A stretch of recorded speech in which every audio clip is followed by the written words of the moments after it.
आज का वीडियो सभी प्रकार के फसलों के लिए है। किसी भी फसल में ज़्यादा मुनाफा कमाने के लिए ज़्यादा उत्पादन और फसल की अच्छी गुणवत्ता की ज़रूरत होती है। अब रहा सवाल, ज़्यादा उत्पादन और गुणवत्ता कैसे हासिल करें। इसके लिए आज हम आपको 7 ऐसी बातें बताएंगे जिससे 100% आपकी फसल की गुणवत्ता और उत्पादन में बढ़ोतरी होगी। तो चलिए शुरुआत करते हैं आज के वीडियो की। उससे पहले आपसे मेरा एक छोटा सवाल, फसल की कटाई के वक्त उपज में वजन कहाँ से आता है। आपने अपनी ज़िंदगी में एक बार तो ज़रूर जानी होगी कि जब तक फसल अपने दिन पूरे ना करे, मतलब फसल परिपक्व ना हो, तब तक फसलों में वजन नहीं आता। अब ऐसा क्या होता है कि परिपक्व होने पर ही वजन आता है। इसका जवाब यह है कि फसल परिपक्व अवस्था में अपना अस्तित्व टिकाने के लिए, अपना वंश बढ़ाने के लिए फसल अपना स्टोरेज ज़्यादा से ज़्यादा अपने फलों, दानों या कंद में जमा करती है, जिससे फिर से नए पौधे तैयार हो सके। यहाँ पे फल जैसे कि आम, अमरूद, अनार, अंगूर है। दाने यानी गेहूँ, सभी प्रकार की दाल, और कंद यानी प्याज, लहसुन, बीट, आलू आदि है। ये सभी एक प्रकार के बीज ही है। इन बीजों में वजन फसल में से आए हुए स्टोरेज का ही होता है। अब फसल में वजन कहाँ से आता है। वनस्पति प्रकाश संश्लेषण क्रिया से अपना अन्न तैयार करके फसलों के तनों में यानी स्टेम में जमा करता है। ये स्टोरेज जितना ज़्यादा उतना अधिक वजन। तो इसे समझने के लिए प्रकाश संश्लेषण क्रिया को आपको पहले बारीकी से समझना होगा। प्रकाश संश्लेषण क्रिया में पत्तियां सूर्य प्रकाश के जरिए अन्न तैयार करती है। तो हमारी पहली सलाह आपसे ये है कि आपकी फसल आपको ज़्यादा से ज़्यादा हरी भरी रखनी होगी, जिसके लिए हमें सस्ते में मैग्नीशियम सल्फेट और फेरस सल्फेट का ज़्यादा से ज़्यादा इस्तेमाल करना चाहिए। हम सिर्फ एनपीके की खाद की तरफ ही ध्यान देते हैं, बाकी के माइक्रोन्यूट्रिएंट भी उतनी ही ज़रूरी है जितने कि आपके एनपीके। यदि आप फसल में फेरस और मैग्नीशियम भी नहीं डलवा सकते तो कम से कम फेरस सल्फेट और मैग्नीशियम सल्फेट का स्प्रे तो आपको ज़रूर लेना चाहिए, जिससे फसल आपकी ज़्यादा हरी भरी होकर ज़्यादा प्रकाश संश्लेषण कर फसल में स्टोरेज बढ़ जाए। हमारी दूसरी सलाह आपसे ये है कि ये हुई बात स्टोरेज की, लेकिन यह अन्न यदि फसल में नाइट्रोजन लेवल ज़्यादा हो तो फसल अपनी शाकीय विस्तार पे ही यह स्टोरेज खर्च कर देगा।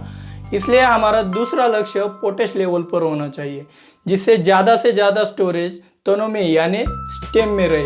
भारी ज़मीन में इसकी ज़्यादा ज़रूरत नहीं है, लेकिन हल्की ज़मीन में पोटेश को दुर्लक्षित किया गया तो परिणाम स्वरूप फसल कम वजन वाली होगी। वीडियो लंबी हो रही है, फिर भी मैं यह बताना चाहता हूँ कि पोटेश मार्केट में 3 प्रकार के आते हैं। एक सल्फेट ऑफ पोटेश जिसे हम एसओपी कहते हैं, दूसरा म्यूरेट ऑफ पोटेश जिसे हम एमओपी कहते हैं, और तीसरा लिक्विड ऑफ पोटेश जिसे हम 0050 कहते हैं।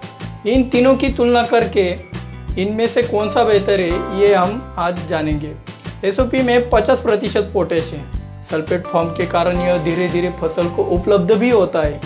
साथ ही सल्फेट की वजह से ज़मीन का पीएच भी कम होता है और इसकी 50 किलो की बैग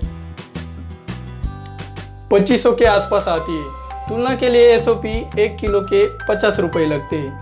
0050 में 50% पोटेश है, जो सबसे ज़्यादा गति से फसल को उपलब्ध भी होता है।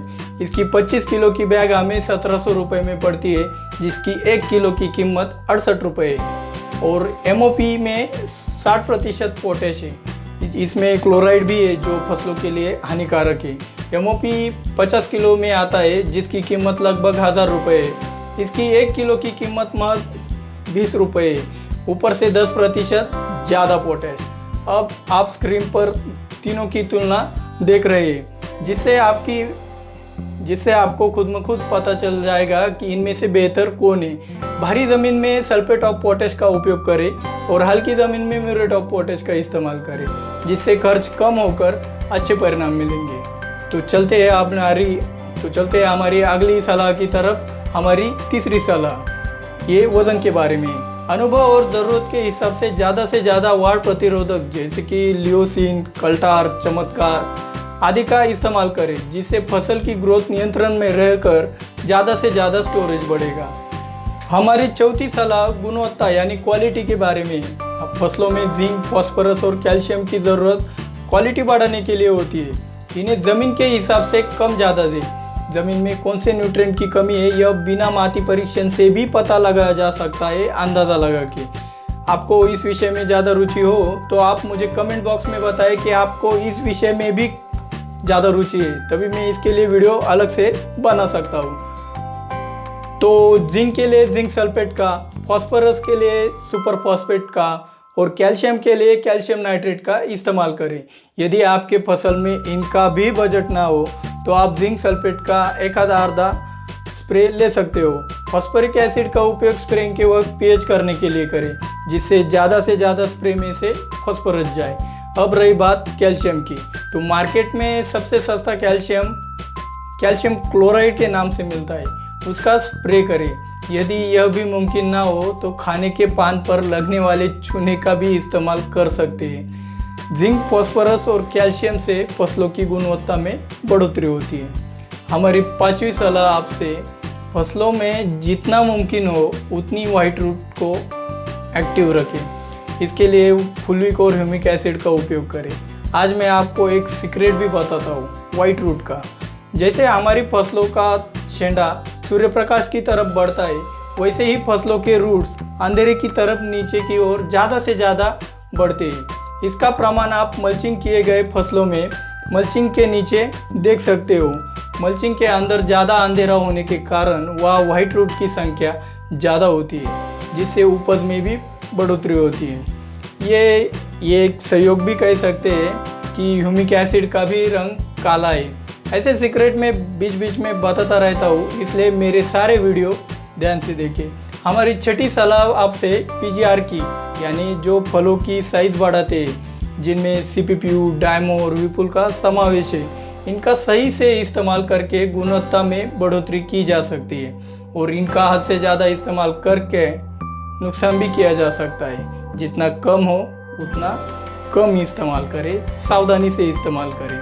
हमारी 7वीं और सबसे अहम सलाह जो हम आखिर में बता रहे हैं वो पानी है। हाँ, आपने सही सुना, पानी ही है। हम सब ड्रिप इरिगेशन का इस्तेमाल कर रहे हैं, यह अच्छी बात है, लेकिन फसल को 3 से 4 बार फ्लडिंग का पानी ज़रूर दें, जिससे वज़न और क्वालिटी में 100% बढ़ोतरी होती है। अब फिर से आपको ये 7 सलाह हम स्क्रीन पर दिखा रहे हैं, अच्छे से पढ़े, यानी आपको अच्छे से याद रहेगा।